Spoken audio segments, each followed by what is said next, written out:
बच्चों, आज हम सूक्ष्म जीव और बृहद जीव, माइक्रो ऑर्गेनिज्म और मैक्रो ऑर्गेनिज्म के बारे में हम समझेंगे, प्रयास करेंगे। तो सूक्ष्म जीव आप लोग जानते हो किसे कहते हैं? सूक्ष्म जीव जो अत्यधिक छोटा होता है। जोर से बोल छोटा, बेटा। इसका मतलब है कि सबसे छोटा जीव चींटी, नहीं। तो उससे भी छोटा जीव होता है। हाँ। अच्छा, उसको किस टाइप से हम समझेंगे कि सूक्ष्म जीव वास्तव में कितना छोटा होता होगा? उसको सूक्ष्मदर्शी से देख सकते। हाँ, इसका मतलब जो आंख से दिखाई नहीं न देता। देता वो सूक्ष्म जीव है। और जो आंख से दिखाई देता है वो बृहद जीव है ना, मैक्रो ऑर्गेनिज्म है ना। माइक्रो ऑर्गेनिज्म सूक्ष्म जीव, माइक्रोस्कोप से देखा जाता है, इस माइक्रोस्कोप सूक्ष्मदर्शी से। तो माइक्रो ऑर्गेनिज्म सूक्ष्म जीव और मैक्रो बृहद बड़ा जीव जो आंख से दिखाई देता है। इसका मतलब जो छोटा जो चींटी है, जो छोटा तो है लेकिन वो दिखाई देता है, इसलिए बृहद जीव में या बड़ा जीव में आ जाता है ना। अच्छा, सूक्ष्म जीव श्वसन लेते हैं कि नहीं लेते हैं? श्वसन है? जोर से बोलेंगे बच्चों। जो बताएं।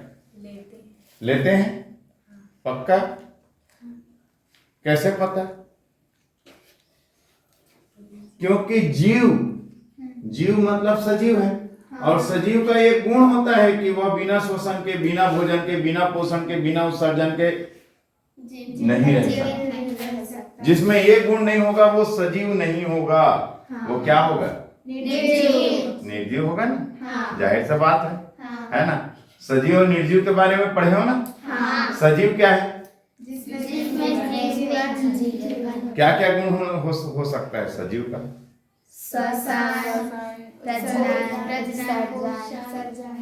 उत्सर्जन, हाँ, गुड। वृद्धि, विकास होगा कि नहीं होगा? हाँ। और निर्जीव के क्या गुण होते हैं? उसमें कुछ श्वसन नहीं ले सकते। वृद्धि, विकास, श्वसन, पोषण, उत्सर्जन नहीं होता है ना। तो जैसे टेबल है, हाँ। कुर्सी है, कंपास है, बेंच। अच्छा, मैं ये पूछ रहा था कि पौधे सजीव है कि निर्जीव है? सजीव। पक्का? हाँ। सिद्ध करो तो। उसमें वृद्धि होती है।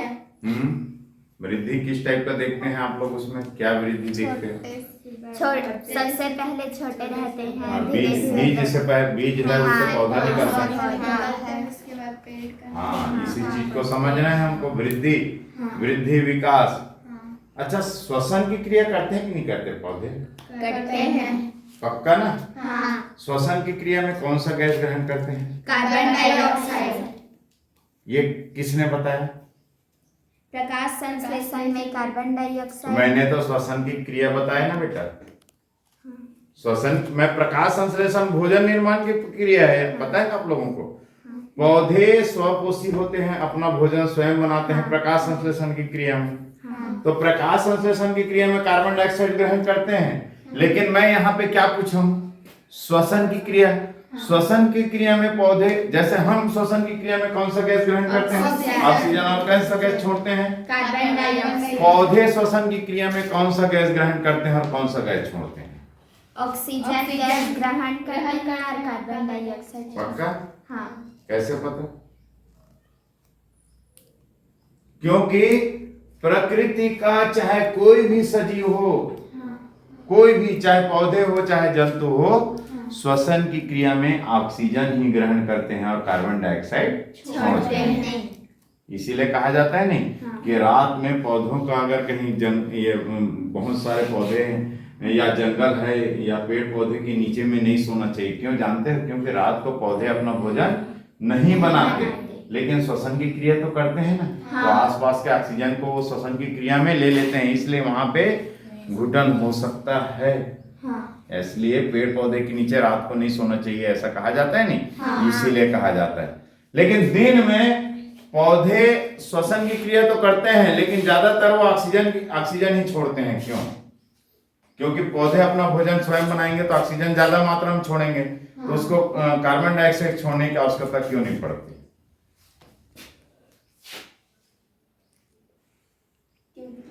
श्वसन की क्रिया के द्वारा कार्बन डाइऑक्साइड बनेगा कि नहीं बनेगा? और उस कार्बन डाइऑक्साइड का वो क्या होता है, पौधे अपने भोजन निर्माण में शुरू कर देते, ये उपयोग में ले आता है। इसलिए ज्यादा मात्रा में दिन को श्वसन की क्रिया के लिए उनको ऑक्सीजन जो है वो ये से ही प्राप्त हो जाता है। और जब कार्बन डाइऑक्साइड छोड़ने का समय आता है, वो कार्बन डाइऑक्साइड जो है वह भोजन निर्माण की प्रक्रिया में उपयोग हो जाता है, इसलिए ऑक्सीजन ज्यादा मात्रा में निकलता है। ठीक,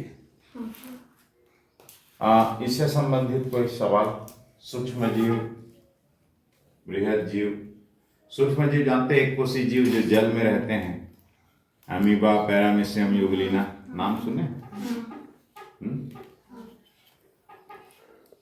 ये सब उनके प्रकार पूछो, कितने प्रकार के होते हैं? हाँ। कितने छोटे होते हैं? कहाँ मिलते हैं?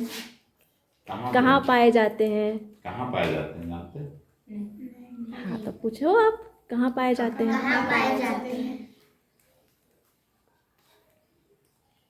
हवा में है, ये हवा में सभी जगह सूक्ष्म जीव है। -डिग्री सेल्सियस तापमान से लेकर के 100 डिग्री सेल्सियस तापमान तक भी सूक्ष्म जीव उपस्थित है, पता है? तो दिखाई क्यों नहीं हर देते? जगह। दिखाई क्योंकि वो सूक्ष्म जीव है, खुले आंख से हमको दिखाई नहीं देगा। हम अगर इसको सूक्ष्मदर्शी या इलेक्ट्रॉन सूक्ष्मदर्शी की सहायता से हम इसको देखेंगे तो आपको लाखों जो सूक्ष्म जीव है आपको हवा में भी तैरते हुए नजर आएंगे। देखें, इसका महसूस कब होता है?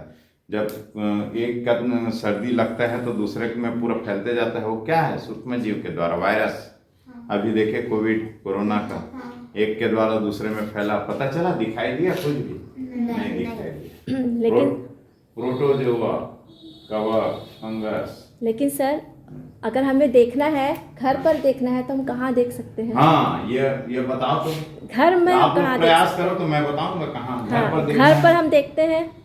हाँ, जब आपका भोजन वो दिखाई भोजन खराब होता है, ब्रेड।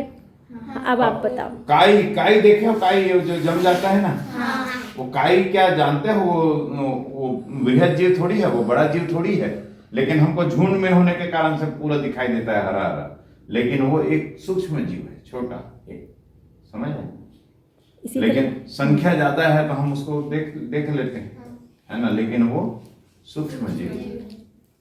और रोटी ब्रेड को आप थोड़े दिन भिंगा दो और उसके बाद 2-3 दिन बाद देखोगे तो उसमें आपको एक स्लेटी कलर का फंगस आपको लगा हुआ दिखाई देगा, फफूंद जिसे हम लोग कहते हैं, है ना। वो फफूंद कहाँ से आया? वो सबको भोजन चाहिए, है ना। सूक्ष्म जीवी जो होते हैं वो हवा में होते हैं, है ना, हवा में हमेशा मौजूद रहते हैं। जब इनको प्रॉपर टेम्परेचर मिलेगा, ह्यूमिडिटी मिलेगी और भोजन मिलेगा तो ये वहाँ पर जल्दी मल्टीप्लाई होते हैं, ठीक है। इनके जो ग्रोथ रेट है वो बहुत बढ़ जाता है और फिर वो, क्योंकि वो बहुत कम जगह में बहुत सारी संख्या में वो बढ़ जाते हैं, अपने आप को मल्टीप्लाई करते हैं, इसलिए फिर वो हमें आँखों से दिखाई देने लगते हैं क्योंकि उनकी संख्या बहुत अधिक हो जाती है। ब्रेड के ऊपर देखना फफूंदी लगती है, रोटी में लगती है, खाना आपका जो बासा हो जाता है उसमें अलग से क्या होता है, बास आती है और बुलबुले छूटने लगते हैं। ये सब किसकी क्रिया का कौन करता है? ये सब क्रिया सूक्ष्म जीव, है ना। तो आपके 8वीं के बुक में है ना ये चैप्टर। अब आप उसको चैप्टर को पढ़ेंगे और फिर और भी क्वेश्चन पढ़ेंगे तो आपको और समझ में आएगा। फिर हम लोग आगे की क्लास बाद में करेंगे। हाँ, थोड़ा सा आप लोग पढ़ के भी आइए। अभी आपको अंदाज़ा हो गया क्या पढ़ना है? हाँ सर, और सर कुछ बताइए। पता है सूक्ष्म जीव हमारे पेट के अंदर भी है।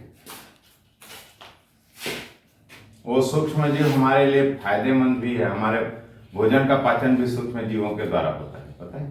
जानते हो इस चीज को? समझना है इस चीज। है कि नहीं? बाकी आप लोग ठीक है, और कुछ पूछना है तो बताओ। सूक्ष्म जीव कितने प्रकार? जोर से बोलो बेटा। हाँ, जीव कितने प्रकार के? सूक्ष्म जीव जैसे कि नाम बताए, प्रोटोजोआ, वायरस, बैक्टीरिया, बैक्टीरिया, जीवाणु जैसे, है ना। और कौन सी ये है? और शैवाल, एल्गी। प्रोटोजोआ, प्रोटोजोआ तो प्रोटोजोआ बता दिया था। वायरस, प्रोटोजोआ, वायरस, कवक, बैक्टीरिया, है ना। हाँ, कवक। एल्गी। अब आप बाकी के जो रह गए हैं वो आप पुस्तक पढ़ेंगे, उसमें से देख के बताएंगे।